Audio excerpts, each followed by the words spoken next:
RPG lessons learned.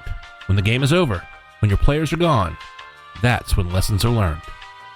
We're at RPGLL Podcast on Twitter, Instagram, and Facebook, rpgllpodcast@gmail.com, and check us out online at rpglessonslearned.com.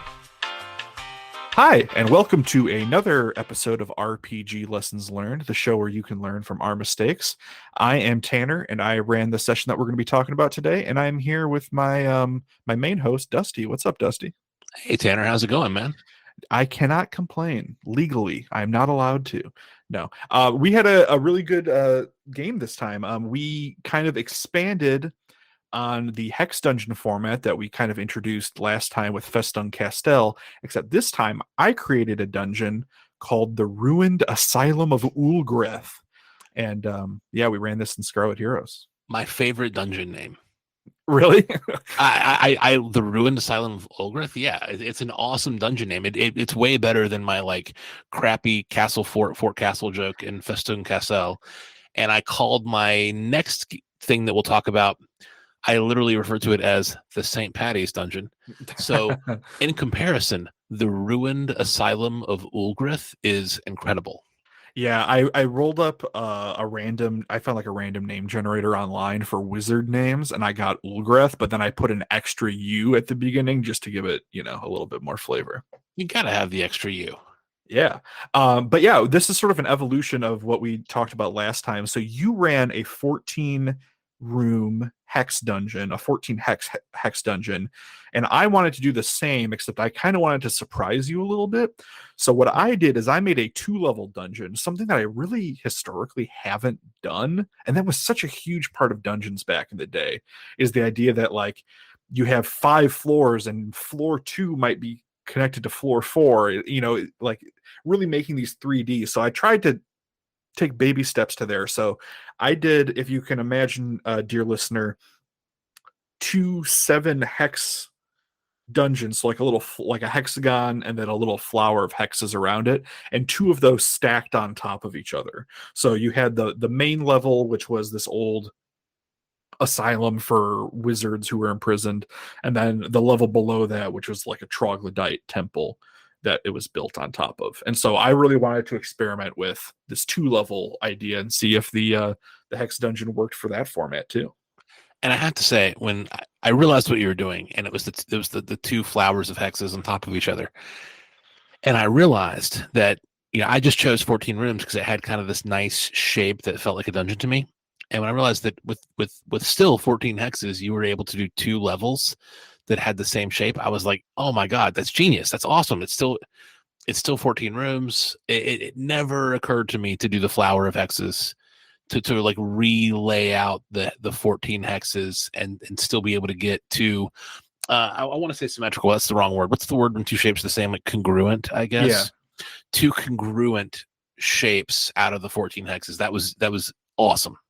Yeah, and you did a really cool thing when you laid out your first kind of flat 14 hex dungeon, which is you made it and then you kind of put some walls in between some of the hexes, and then you said, hey Tanner, look at this, I can make all these different permutations of where these walls are to make different things. And all I could think of was like, cool, I'm not going to do that. I'm going to do a double decker. So your resource is very good, and I might use it next time we do a dungeon crawl, but I wanted to try something new. I think creativity comes from 2 places. One is limitations, but the other is I'm not going to follow that rule. So what did you think about the format? Did it work for a 2-level dungeon? It worked great. It worked fantastic. I mean, first of all, let me talk about just being a player in a hex dungeon, which had been my idea. It was great to unambiguously know where I was on the map relative to where I had just been on the map, which frankly felt realistic to actually being there. Like when you go to a physical space you've never been to, you might get a little turnaround, but for the most part, you generally know which direction the entrance was in. So that felt awesome. I got the pleasure of mapping. Like with the first 14 hex dungeon, I got the pleasure of running it for you. But this, for me, I think every dungeon master kind of secretly wants to play their own dungeon. And being able to like realize all the fun that I had hoped the player would realize and mapping it myself was awesome. And then when it wasn't my layout shape, when it was a new layout shape, that added to the fun because I would have known kind of what to expect had you gone with my shape. But I think the 2 level thing was awesome. At any given moment, just as if I mapped it on graph paper, I knew what I was under and what I was above, and you played with that. You had some cracks and stuff in the dungeon where knowing that was important.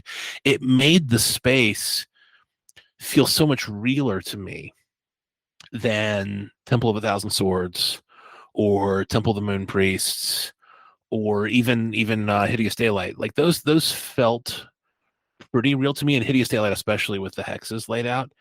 But Moon Priests and Temple of a Thousand Swords in particular, where we were like theater of the minding this dungeon, this space, this ruined asylum, felt so real to me in the moment. I was That's so awesome. immersed. That's great. Yeah. Thank you for that. I really tried to also make it. I think all the best dungeons are a space that is like, like a hostile space, but it used to be something else too. So the setup I had, and I kind of did that like twice with this. So we had the troglodyte temple in the bottom, and then on top of that, there was an asylum for insane warlocks. And then that asylum is ruined, and now there are traders who are harvesting the silk of the spiders that all the warlocks turned into. So I tried to give it sort of a temporal, like a time. Really, what I'm trying to say, this is a 4-dimensional dungeon. no, but you know what I mean. I'm trying to give it a sense of history too. It was a hyperhex. There Did you go. have fun? So it sounds like you did. Did you have fun creating the dungeon?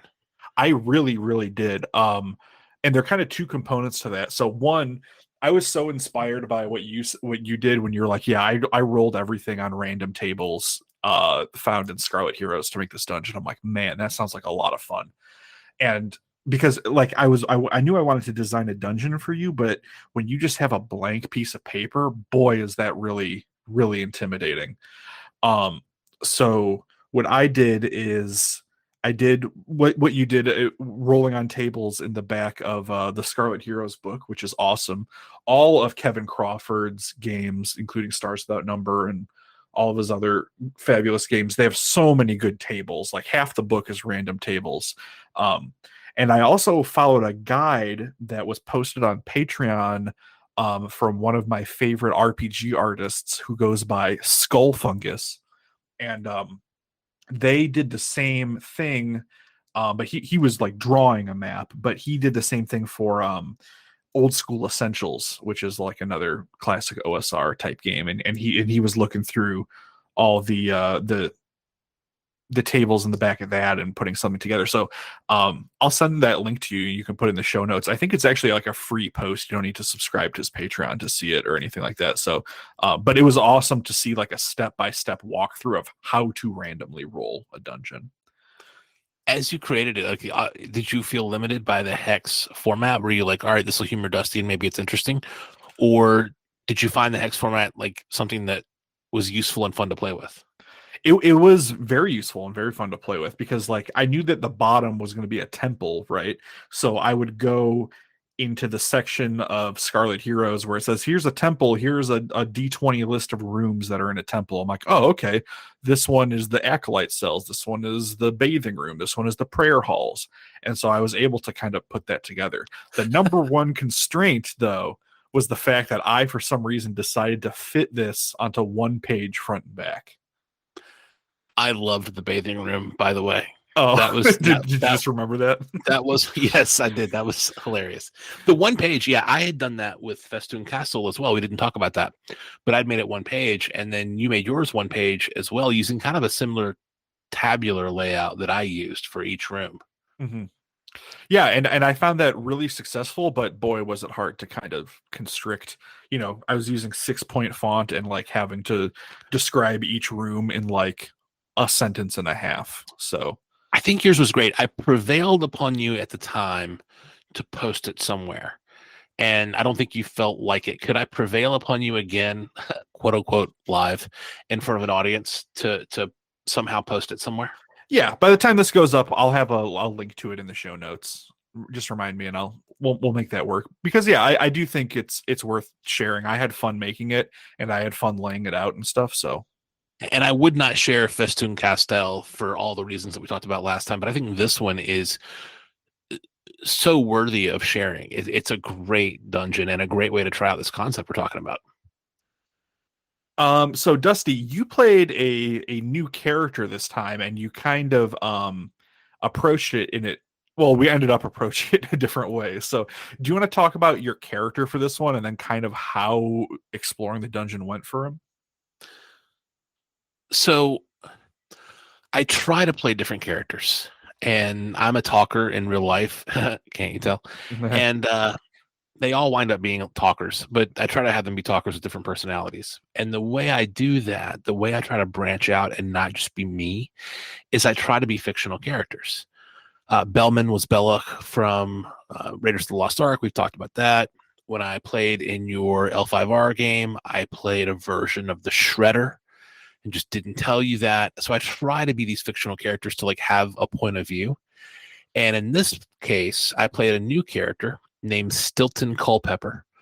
And I felt like I'd never played like lawful good before, but what people used to refer to as lawful stupid. And I really wanted to be a lawful good character. So if you're familiar with Discworld at all, dear listener, I was basically playing in my mind a clone of Carrot Iron Thunderson. Do you have any exposure to Discworld, Tanner? I really don't. I'm aware of it and Terry Pratchett and everything, but I've not ever partaken myself. In the Guards novels, and Guards is not my favorite Pratchett. Guards is a little tough to get through, but you have to get through it to be introduced to Carrot. And then I think Carrot really blossoms in the subsequent Guards books. I think Men at Arms is actually a beautiful place to start. But Carrot is this like really lawful, good kind of big dumb fighter, but he's not dumb. He's just like simple, but simple in his case means very straightforward. So I was trying to play this like big fighter who's capable of being a pretty badass fighter, but who really didn't want to like, be a bad guy, didn't want to kill people. So I was sent to retrieve a, how do I put it, a MacGuffin from this place. And I just talked to everyone and ultimately decided that taking the MacGuffin from these troglodytes who I had befriended was wrong. And instead, as an archaeologist type person, I guess, I drew pictures of the MacGuffin and studied the MacGuffin and took rubbings of the engravings about the MacGuffin and brought all of that back to my Patreon instead. So I just didn't kill the troglodytes. I didn't do the thing where you come in as the adventurer and you wipe out the inhabitants and you take their stuff and you leave. I just didn't do that. And that was really fun for me. Did I ruin your fun when I didn't fight the trogs? No, I think it would have been fun if you did, but again, we go back to those reaction rolls. I rolled a 2d6 and I think I got either an 11 or a 12 on your reaction roll to these troglodytes. So they were instantly, if not helpful, like welcoming and letting you look around and stuff. And so that, again, we've talked about it before, that there's three storytellers at the table. There's the GM, the players, and the dice.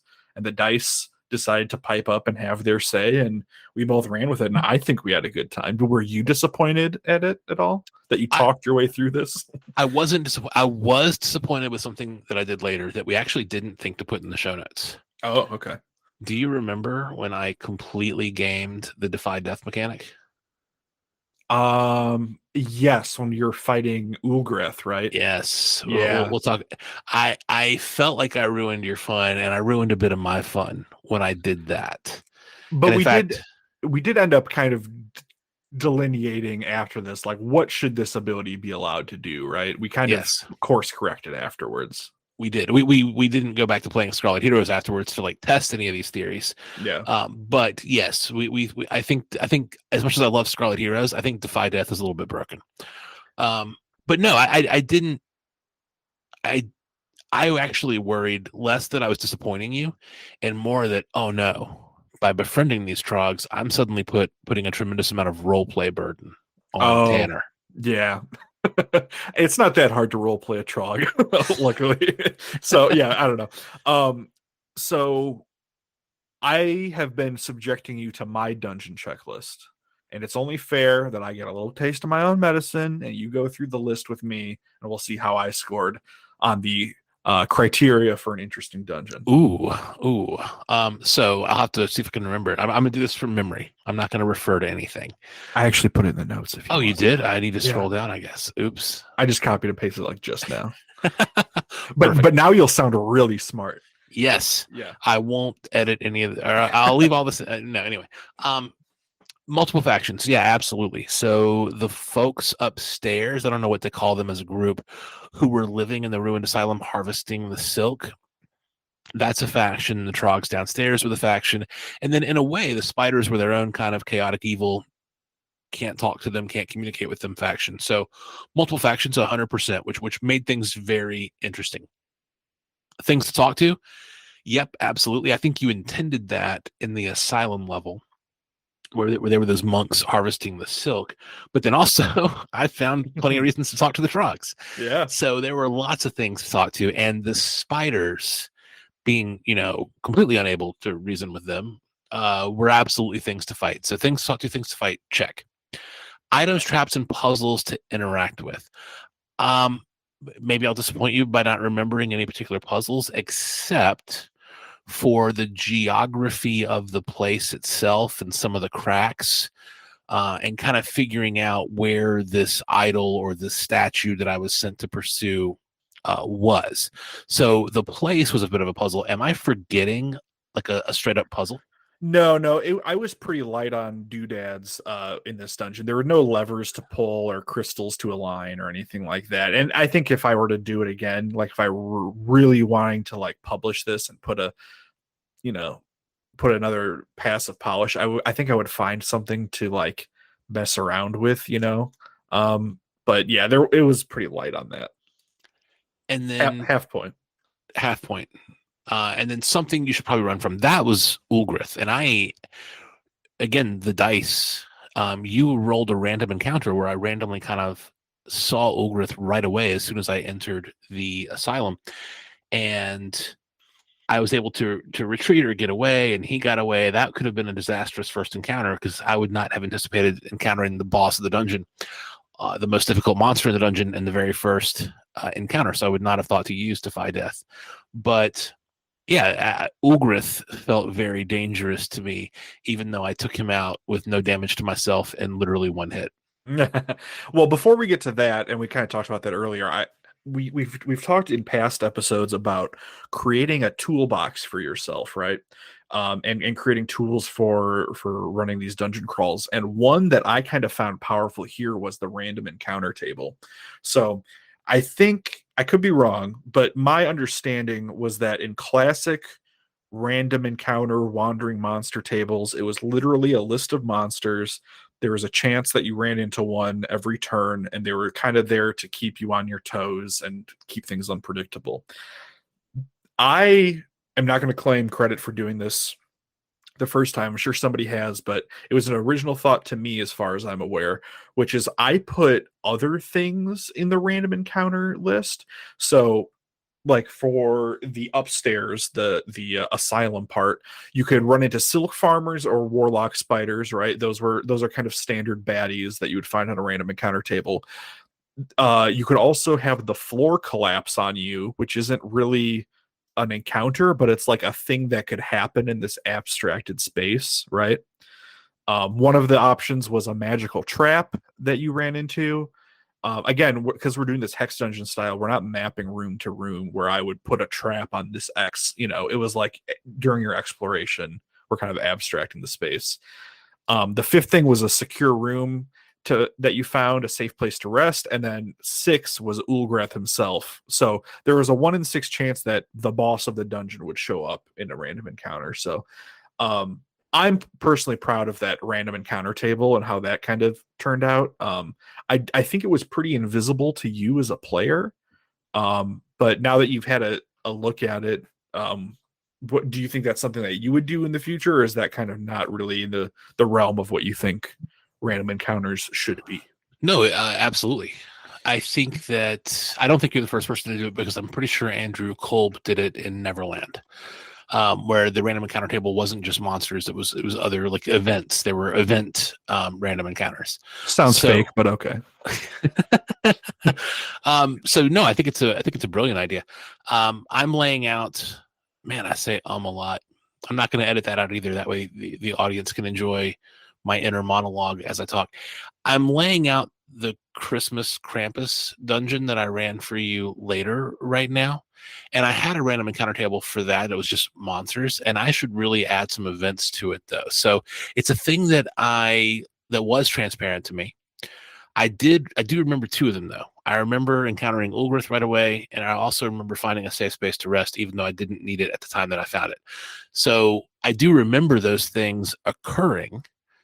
I think again that along with the layout, along with the layers of history that you did, this was so immersive. Immersive is the key word for this dungeon. That's really interesting because I have such a hard time with immersion myself. Like there is never a moment in which I like lose myself in a space or like forget I'm playing a game, you know. I've always kind of thought of immersion as sort of a foolish thing to try and chase for myself personally, but it's really interesting that you responded that way to this one. So maybe I have to dig deeper into this and figure out what I did right. And it's interesting that you say that. Let me describe what I mean by immersion. Maybe this is a thing to talk about for a minute. I don't mean that I literally felt like I was there. I didn't like close my eyes and see the dungeon or anything. What I mean though is that it felt like a real thing that happened, not necessarily to me, but like a real thing that happened. So as we lay it out, it felt very grounded. It felt very realistic. It felt like the stakes were real. It felt like reading a particularly compelling historical account of a thing that really happened, where maybe immersed isn't completely the right word, but invested.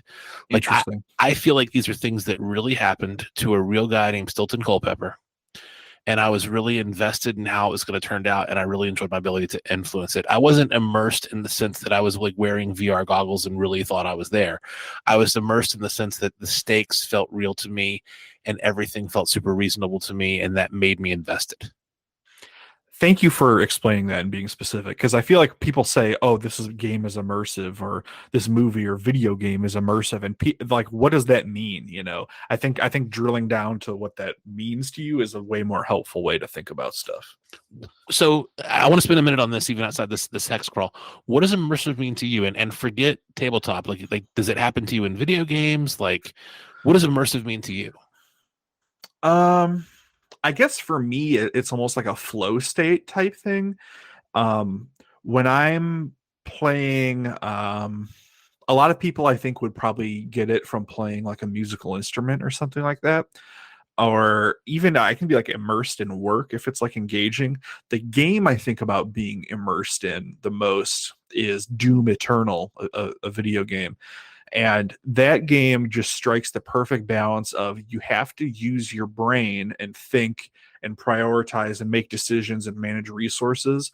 But at the same time, it's not a planning game. You have to be reactive and on the fly and everything. And I think that game is brilliantly designed and it gets me into the state where kind of both halves of my brain are being engaged, where the analytical and the instinctive sort of sides, I guess maybe when those come together, that's when I'm immersed, you know, and I stop thinking about the fact that I'm playing a game and I'm just doing it, you know.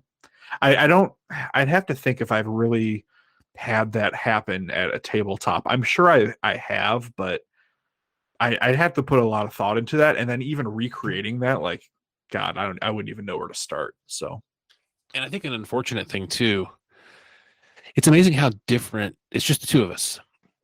It's amazing how different experience the two of us have in the same dungeon. Like I don't think as a DM or GM, whatever your parlance is, you have the opportunity to be immersed. no, you got to be running the number. You got to be a calculator in the back of your brain, right? You got to keep the show running. You got to be a calculator. You've also got to be a bit of a director, a bit of like, and a bit of like thinking about what would happen, and like you know you're making it up. So I think it's impossible to be immersed. But then you're giving me this immersive, feels real, feels grounded, feels like the stakes are legit, experience, and how strange that the two of us played this dungeon for what, 2 hours, 2.5 hours, and had such different experiences. Yeah, I'm glad we talked about it. Yeah. um, yeah. So moving on from all that heady stuff, uh, did you think that the occupants of the dungeon were too sympathetic? I especially the troglodytes. Like when you talked earlier, and as we were running this, the thought came to my mind. I'm like, you would have to be a real kind of colonialist SOB to just come in here, kill these guys, take their precious religious artifact, and abscond with it. Like, was that a failing that I kind of brought it into a space that made you feel bad about doing that? I did use the word colonialism in the moment, and boy, it really, I could tell from our video chat by your facial reaction that it hit you hard, and you were like, "Oh no."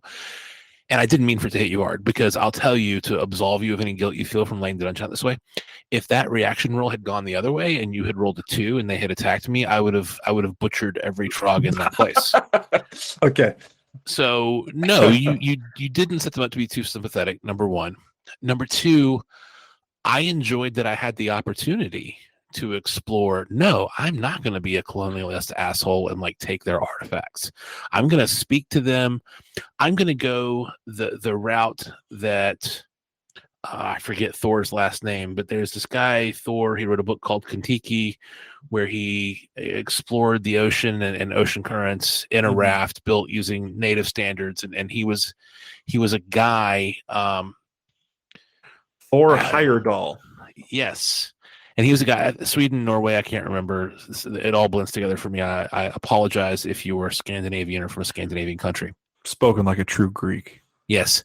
But I enjoyed the movie Kentucky and I enjoyed the book Kentucky. I did read both those things, even though I forgot which specific country he comes from, and how important he felt as an anthropologist about doing, like, learning about natives on their own terms and not on your terms as, a white European.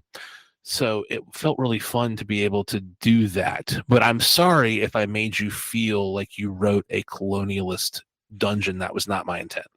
That definitely did happen. I did go, oh man, I can't believe I just did that. But at the end of the day, the way that the dice fell and the fact that you did choose to kind of befriend these and understand them at your own terms and go back to your professor and explain, the situation, and given the, like, that, it became kind of a richer game. And I think Stilton became a more interesting character for that. He might be lawful stupid, but he has an understanding side, and I think that's maybe an aspect that a lot of lawful good characters kind of miss, an understanding, sympathetic point of view. And I think, like I said, I think the character in the game was richer for it, but it did sting a little bit in the moment once I'm like, oh, I can't believe I just did that. But it's okay. It's just for me and you. I wouldn't put this out as an actual play for the world to see and judge me, but it's for us and the lessons that we learn. And I know you as a person and you know me as a person, so I think we both know it's chill. I don't think either of us do RPGs for like any sort of sense of therapy, but No. isn't it funny how issues come up and you have to think about them? Yeah. Yep. But no, again, you didn't do that, and again, I seriously would have butchered every trog in that place, just like I did, just like I did the spiders, had the reaction roll gone differently. Wow, it's just a roll of the dice to see what kind of guy you are when it comes down to it. And maybe that sheds some light on why some peoples come together and a lucky dice roll, lucky circumstances, lucky good temperaments, great relationships form, and other times people kill each other. Anyway. You get me? Yeah, we're discovering all the secrets of the human condition and stuff in this one. It's all random. Did you have fun running the dungeon? So I was immersed playing it in a way that you couldn't be, but was it still fun for you? And actually, to dig on that even differently, what is fun for the GM in the moment? Do you only have fun afterwards when I'm like, yeah, that was a good game? Or are you having fun in the moment? Like, what's that like? What was running this like? So I would say for this one in particular, and this isn't the case for everything I run, but I would say the prep and the layout of the document was almost as much fun as like running it, like the randomly generating the dungeon, trying to figure out what all these things mean, being satisfied at my very cool random encounters and random spell lists. Like that was a type of fun that was almost more than the actual running of it for this. It was fun in the moment. I love when the dice give me a role-playing prompt with a reaction roll that I've got to figure out. Like that kind of stuff is fun. Like I don't think I would have fun running a dungeon that I already know what the procedure is going to be, like a linear dungeon with everybody's attitudes predetermined and I know this monster's here and this monster's here. Like I don't think that could really satisfy me anymore. I would need, like, I'm designing a little game for myself in the in the prep to play while I'm playing with you too. Does that make sense? It does. I'm going to ask you a completely self-indulgent question, and then I'm not going to mentally prepare at all. I'm just going to listen to you because I assume you're going to ask me a very similar question, but I'm not going to prep. I'm just going to purely listen to you. Here's my self-indulgent question. To get some feedback from you is about my style as a player and whether you had fun here. If you were talking to a fellow GM, to another GM, who was going to run me in a one-on-one game, pretend like I'm not sitting here. Imagine you're talking to that GM. What would you tell them about running for Dusty? It's a great question. I would say that Dusty is a very thoughtful, engaged player who really wants to understand all aspects of how stuff works. So you should make sure that stuff is robust and at least internally consistent so that you have a reason for this or that to be in this place or that place. And yeah, just to make sure that you kind of have all your ducks in a row, not in a bad way, but like, what Dusty was talking about with his immersion and understanding a sense of place, that's something that he values. So you should take that in mind when you design a dungeon. That's a very hard question to answer on the spot. Any pitfalls running for that guy? What should I watch out for when I run for that jerk? He will try to talk to something first, probably, which is fine, but you just got to be prepared for it. So if you really want something to fight him, just try not to make it sympathetic. Awesome. True or false? True. Yep. True. What about me? Oh man. Okay. What's it like to run for Tanner as a player? And again, I was honest. I did not mentally prep. I was fully engaged in listening to you and not mentally preparing my own answer. And I need to get better at doing that and like having my answer like super blithe and ready to go.